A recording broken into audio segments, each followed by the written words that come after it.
The Tiger Rising by Kate DiCamillo. Chapter 16. Rob sat out on the curb in front of the motel room and waited for Sistine to come back from using the phone. He had her green dress wrapped up in a grocery bag. He had tried to fold the dress up neatly, but folding a dress turned out to be an impossible task, and he finally gave up. Now he held the bag out and away from him so that the grease from the medicine on his legs would not stain it. He was relieved when Sistine finally walked toward him out of the darkness. "Hey," he said. "Hi." She sat down on the steps next to him. "How come you don't have a phone?" Rob shrugged. "Ain't got nobody to call, I guess." "My mother's coming to get me," Sistine said. Rob nodded. "Here's your dress." He handed her the bag. Sistine took it and then tilted her head to look up at the sky. Rob looked up too. The clouds had shifted and there were clear patches where the stars shone through. "I can see the Big Dipper," Sistine said. "I like looking up at things. So do my mom and dad. That's how they met. They were both looking up at the ceiling in the Sistine Chapel, and they weren't watching where they were going, and they bumped into each other. That's why I'm named Sistine." "I like your name," said Rob shyly. "I've seen the Sistine ceiling too," she said. "They took me last year. Before Bridget, when they were still in love." "Does it look like the pictures?" Rob asked. "Better," said Sistine. "It's like, I don't know, it's like looking at fireworks, kind of." "Oh," said Rob. "Maybe we could go to Italy sometime, and I could show you." "That would be all right," said Rob. He smiled into the darkness. "That tiger can't look up at the stars," said Sistine, her voice getting hard. "He's got that piece of wood over his head. He can't look up at all. We've got to let him go." Rob was silent. He was hoping that if he didn't answer her, she might go back to talking about the Sistine ceiling. "How did your mother die?" she asked suddenly. Rob sighed. He knew there was no point in trying not to answer. "Cancer," he said. "What was her name?" "I ain't supposed to talk about her," said Rob, closing his eyes to the stars and concentrating instead on his suitcase, working to keep it closed. "Why not?" asked Sistine. "Because my dad says it don't do no good to talk about it. He says she's gone and she ain't coming back. That's why we moved here from Jacksonville. Because everybody always wanted to talk about her. We moved down here to get on with things." There was the crunch of gravel. Rob opened his eyes in time to see the headlights of a car sweep over them. "That's my mother," said Sistine. She stood up. "Quick," she said. "Tell me your mother's name." Rob shook his head. "Say it," she demanded. "Caroline," Rob said softly, cracking his suitcase open and letting the words slip out. Sistine gave him another businesslike nod of her head. "Okay," she said. "I'll come back tomorrow, and we'll make our plans for letting the tiger go." "Sissy," called a voice. "Baby, what in the world? What in the world are you doing out here?"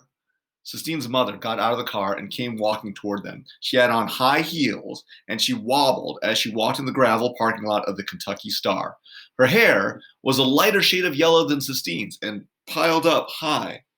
When she turned her head, Rob recognized Sistine's profile, her sharp chin and pointed nose, but the mouth was different, tighter.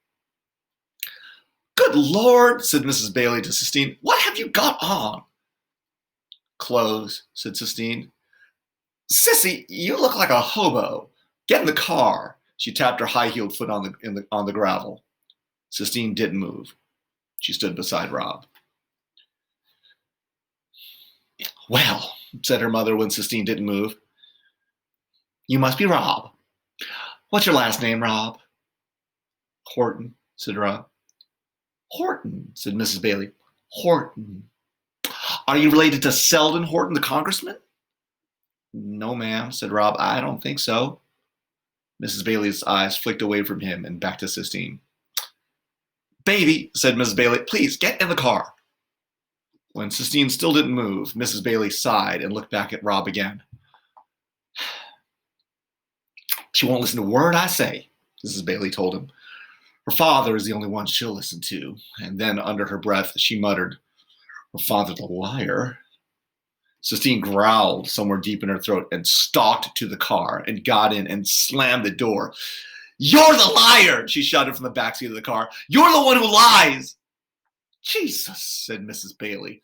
She shook her head and turned and walked back to the car without saying anything else to Rob. Rob watched them pull away. He could see Sistine sitting in the back seat. Her shoulders were slumped. A motel room door slammed. Somebody laughed. A dog barked once, short and high, and then stopped. And then there was silence. Caroline, Rob whispered into the darkness. Caroline, Caroline, Caroline. The word was as sweet as forbidden candy on his tongue. Time out there. Wow, so much to unpack there. But first off, this. Why is Caroline, the word, as sweet as forbidden candy on his tongue? Is that a good thing or a bad thing? Does he enjoy saying that name, or is he ashamed of saying the name? Think of it. It is as sweet as forbidden candy on his tongue. Usually when people think of forbidden candy, think about it. It's a great simile. Imagine that you're not allowed to have some sort of candy and you take it because it's forbidden for you and you eat it. A lot of people think that that's really, really sweet because you did something that you weren't supposed to do. It's over here too. It's the first time he says it in, well, probably in 6 months. And he cracked that suitcase open and let that word slip out. Something about Sistine makes him open that suitcase more. And now we know a little bit more about Sistine and her mom. What kind of relationship do they have? There was a question earlier on about what type of person Sistine was. And now we know a little bit at least about whether or not she's got money or whether or not, her parents are together. And now we can see, well, we knew that they were not together, but it looks like that, here we go, that her mom isn't too happy with the father. But Sistine definitely has a different opinion. They are fighting here. I wonder what Sistine thinks that her mom has lied about. Guess we'll find out. Time in. Chapter 17. The next morning, Rob was helping Willie Mae in the laundry room. They were folding sheets and chewing 8-ball gum. All night, he had tossed and turned, scratching his legs and thinking about the tiger and what Sistine said, that he had to be set free. He had finally decided to get Willie Mae's opinion. You ever been to a zoo? Rob asked her. One time, said Willie Mae. She cracked her gum. Went to that zoo over in Sorley. Place stunk. Do you think them animals minded it, being locked up? Wasn't nobody asking them, did they mind? Willie Mae pulled another sheet out of the dryer and snapped it open. Rob tried again. Do you think it's bad to keep animals locked up? Willie Mae looked at him over the top of her glasses. She stared at him hard. Rob looked down at his feet. When I wasn't but little, said Willie Mae, my daddy brought me a bird in a cage. It was a green parakeet bird. That bird was so small I could hold it right in the palm of my hand. She draped the sheet over one shoulder and held out a cupped hand to show Rob. It looked to him like a hand big enough to hold the entire world. Held him in my hand. Could feel his little heart beating. He would look at me, cock his head this way and that. Called him Cricket, on account of him all the time saying. What happened to him? Rob asked. Willie Mae bent and took a pillowcase out of the dryer. Let him go, she said. You let him go? Rob repeated, his heart sinking inside him like a stone. Couldn't stand seeing him locked up, so I let him go. She folded the pillowcase carefully. And then what happened? I got beat by my daddy. He said I didn't do that bird no favor. Said all I did was give some snake its supper. So you never saw him again? Rob asked. Nuh-uh, said Willie Mae. But sometimes he comes flying through my dreams, flitting about and singing. She shook her head and reached for the sheet on her shoulder. Here, she said, go on, grab a hold of the other end. Help me fold this up. Rob took hold of the sheet, and as it billowed out between them, a memory rose up before him. His father standing out in the yard, holding his gun up to the sky, taking aim at a bird. You think I can hit it? His father said. You think I can hit that itty-bitty bird? Robert, his mother said, what do you want to shoot that bird for? To prove I can, said his father. There was a single crack, and the bird was suspended in midair, pinned for a moment to the sky with his father's bullet. Then it fell. Oh, Robert, his mother said. It hurt the back of Rob's throat to think about that now, to think about the gun and his mother and the small thud the bird made when it hit the ground. I know something that's in a cage, said Rob, pushing the words past the tightness in his throat.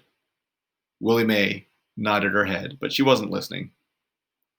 She was looking past Rob, past the white sheet, past the laundry room, past the Kentucky Star. Who don't? She said finally. Who don't know something in a cage? After that, they folded the sheets in silence. Rob thought about the bird and how, when he had finally found its small, still warm body, he had started to cry. His father told him not to. It ain't nothing to cry over, he'd said. It's just a bird. Time out. Here we go again. His father telling him not to cry because of a bird this time and not because of his mom. But we notice that his father has this way of not wanting to cry. We do know a little bit more about him and the way he thinks he should live. But it's no surprise that Rob's suitcase is always so shut because his father's raised him to not cry over things like birds.